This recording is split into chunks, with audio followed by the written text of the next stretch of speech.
All right, we are finishing the year off with rational functions. This is the equation for the rational functions. This is what the graph looks like. And of course, we're going to start our study off by looking at all the transformations. A rational function has two branches. And those two branches are separated by a vertical asymptote, and I'm demonstrating that here with the red dotted line, and a horizontal asymptote, and I'm demonstrating where that is with the blue dotted line.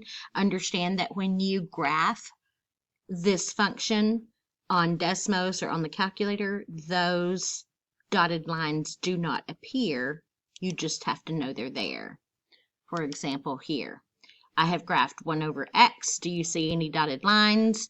No, you do not. If I were to go and turn off the axis and the grids, oh, it won't even let me turn the axis off. Anyway, you still do not see any dotted lines. So the dotted lines are stuff that we add. Let me uncheck that. Oh, there we go. So now there's absolutely no vertical or horizontal lines anywhere. These two branches, these two curves, this is what a rational function actually looks like when it's graphed.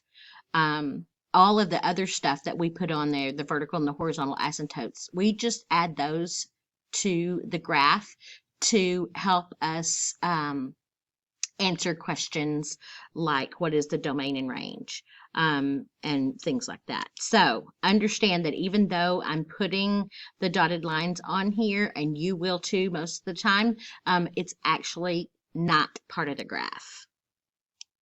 So a couple of things that you need to know about the parent function. If it's the parent function, it's going to pass through these 2 points, 1, 1 and -1, -1. That blue line right there is bothering me, so I'm going to erase it. If it does not pass through those 2 points, then that means that you have either an A or a B value. The A and the B value are what pull that curve either farther away from the origin or pushes it closer away or closer to the origin. I can show you right here. Here is a parent graph. You see it's going through the point 1, 1, -1, -1. But if I change the value of A, this green graph C is no longer passing through that point. It's being pulled. If A is bigger than 1, it's being pulled away. And then if A is a fraction or a decimal, it's getting closer to the origin. And then if it becomes negative, of course, it's reflected.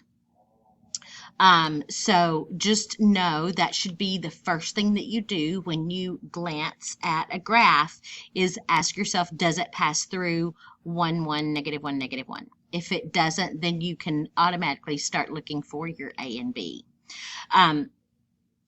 It also, your domain and range are determined greatly by your location of your vertical asymptotes and your horizontal asymptotes. So we're going to learn how to look at this equation and determine which one of these transformations will affect the domain and range. So the normal domain and range, it's kind of weird. It looks like we can have all these positive numbers over here. We can have all these negative numbers over here, but what we're never going to have is a 0. And the reason we're never going to have a 0 is because where is my variable? My variable is in the denominator. And what happens when you divide by 0? Let's get a brand new Desmos calculator and try to divide by 0. What happens? 1 divided by 0. It says it's undefined. There is no such thing. So we can't ever, on a rational function, let the denominator be 0. So the domain can be anything except 0. Now your vertical asymptote, as you can see it over here, you can see it's the red dotted line, and that dotted line is crossing the y-axis. So my vertical asymptote, I'm sorry, it's crossing the x-axis. My vertical asymptote is at x equals 0. And since that's where my vertical asymptote is, that this is the only place that my domain can't be. So you could say the domain just can't be x equals 0. And that's not wrong, but we also use interval notation. And since we have two branches, when we write our domain, we should have two intervals. And by the way, we say that this graph is not continuous, not because it doesn't go on forever. These arrows right here on the ends means that it absolutely does go on forever, but it's not continuous because I can't draw both branches without having to pick my pencil up. So it is discontinuous because there is a gap and a break, and the break or the gap happens where x is equal to 0. So we start at negative infinity. Domain is on the x-axis, so we can see over here that this arrow is pointing toward negative infinity. So that's where my x values start, and they go all the way up until we hit 0. And so we can go all the way up to 0, but we're just not going to be able to go to 0. And then we union that. That means add the two branches are going to go together.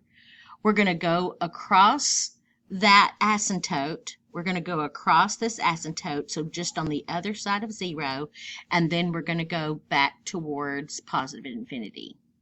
So this is interval notation that basically says that your domain can't contain the number 0. Here's how this is interval notation. And then this one we would say x is all reals except x can't be 0.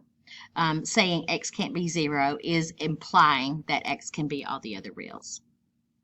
Same thing is true for the range. In order to find out where the range is, we find the horizontal asymptote first. The horizontal asymptote is this blue line right here. The blue line is crossing the y-axis. So the horizontal asymptote is located at y equals 0. And wherever the horizontal asymptote is, that's where your range can't be. So I won't have any y values that are equal to 0. Again, that is using inequality notation. You can also write it in interval notation with the exact same method here. We start at negative infinity. Why? Because that arrow is pointing down toward negative infinity. We're going to follow the curve until it gets very, very close to 0, but it's never going to touch 0.